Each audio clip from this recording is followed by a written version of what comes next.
नमस्कार दोस्तों। नदीन की बात चल रही थी कि नदीन पैदावार कम करते हैं, न्यूट्रिशन निकाल लेते हैं, कंपटीशन होता है मेन फसल से। लेकिन नदीन के बारे में भी कीटों की तरह ही यही जानकारी आम है। तो डॉक्टर दलाल ने किसानों को सिखाया था कि नदीन जो है वो जो फसल की सेहत होती है, जो सॉइल हेल्थ है, उसके इंडिकेटर होते हैं। तो एक नदीन जो आयरन का इंडिकेटर है कि जिस मिट्टी में आयरन अच्छी मात्रा में होता है तो वहाँ बाथू उगता है। तो इस तरह का कुछ था। तो यहाँ बगीची में मेरे पास 3-4 तरह का जो बाथू लगा हुआ है।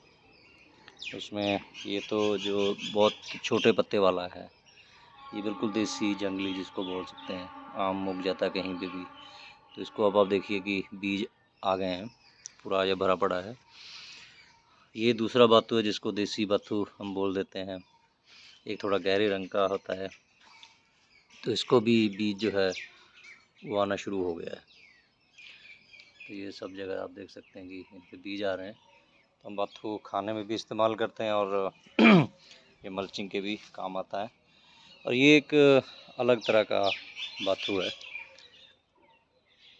ये एक किसान होशियारपुर से, इनोवेटिव फार्मर एसोसिएशन होशियारपुर के किसान मास्टर प्यारा सिंह जी, उनके खेत में गया था तो उन्होंने दिया था। तो ये बहुत लंबे पत्ते वाला ये बाथू है। तो बाकी सब पे तो फ्लावरिंग शुरू हो चुकी है, सीड भी बन गए हैं जो देसी वाले हैं, लेकिन इसमें अभी समय है। और इसके आप पत्ते देख सकते हैं कि जो आपका देसी बाथू है तो उसके जो बड़े से बड़ा पत्ता भी जो है वो आप कंपैरिजन कर सकते हो कि ये इसका साइज रहता है, तो उससे दुगना तिगना बड़े आराम से हो जाता है। बिल्कुल एक पेड़ की तरह आप देख सकते हो कि इसका कितना मोटा तना हो गया है। तो देसी बाथू का जो है इतना डेवलपमेंट नहीं होता, लेकिन अगर आप बार बार उसको उसमें से जैसे ये बाथू ब्रीक पत्ते जो है बनना खाने के लिए तोड़ते रहें तो उसका तना भी बढ़ जाता है। लेकिन उसको बीज जल्दी आ जाता है, इसको बीज काफ़ी लेट आता है और इसकी हाइट बहुत ऊंची हो जाती है। तो जैसे जैसे थोड़ा सा ये पत्ते पत्ते हैं, थोड़ी थोड़ी लालगी भी इसमें आती है। तो अभी तो 2-3 दिन से बारिश हो रही थी, जिसकी भी ग्रोथ रुकी हुई है।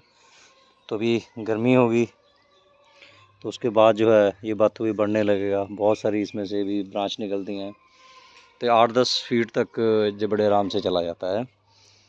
तो इसमें हमने जो इस पार्ट में लगाया है, तो ये बाथू के कुछ पौधे मैंने बिरले कर दिए थे। तो जहाँ जहाँ बीज गिरे हुए हैं तो यहाँ खूब बाथू ही बाथू हो रखा है।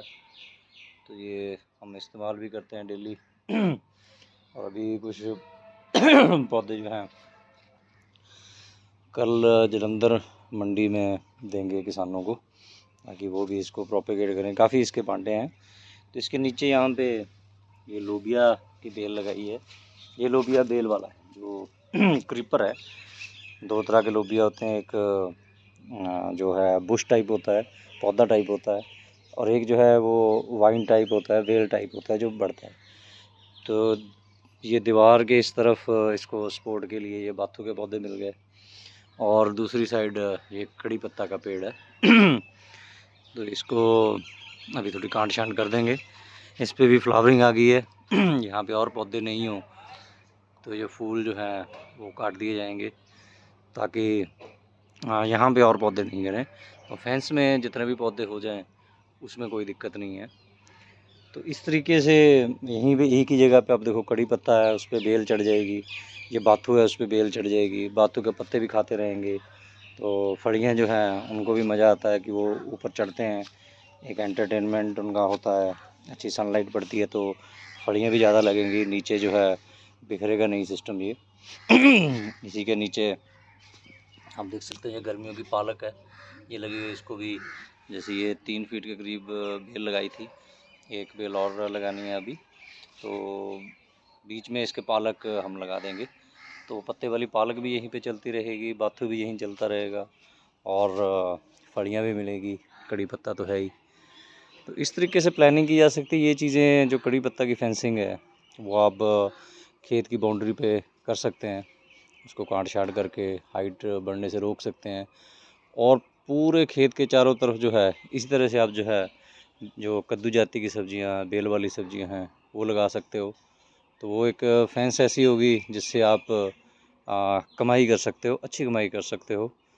तो हर तरह की आप सब्जियां जो बेल वाली हैं वो खेत में लगाने की बजाय तो आपकी फेंस पे अगर आप पेड़ लगे हुए हैं तो पेड़ पे चढ़ा के तो आप अपना खेत का जो कम एरिए में ज़्यादा जो है कमाई कर सकते हो। जैसे सुभाष शर्मा जी ने बताया था कि वो टमाटर की खेती है, तो टमाटर को चढ़ाने के और ज़मीन से ऊपर बांधने के लिए जो स्ट्रक्चर खड़ा करने का खर्चा आता है, वो बताते हैं कि 1 एकड़ का वो करीबन 40,000 तो उसी में से बचा लेते हैं। तो उनकी अपनी तकनीक है कि 6 फीट पे 2 खाल बना के 4 फीट का बीच में बेड बन जाता है, तो बेड के ऊपर अच्छी मल्चिंग करते हैं तो टमाटर ख़राब ही नहीं होते हैं। तो ये सब खुद किसानों को प्लान करना पड़ेगा कि सपोर्ट स्ट्रक्चर जो है वो बाहर से ला के कुछ बार बार लगाए जाएं, उससे अच्छा कुछ ऐसा अरेंजमेंट बनाएं कि परमानेंट ही जो रहे या एक फसल के पूरे होने तक वो वहाँ पे बना रहे। तो अभी इस बार भी देखते हैं बाथू पे ये लोबिया की बेल कितनी चढ़ती है।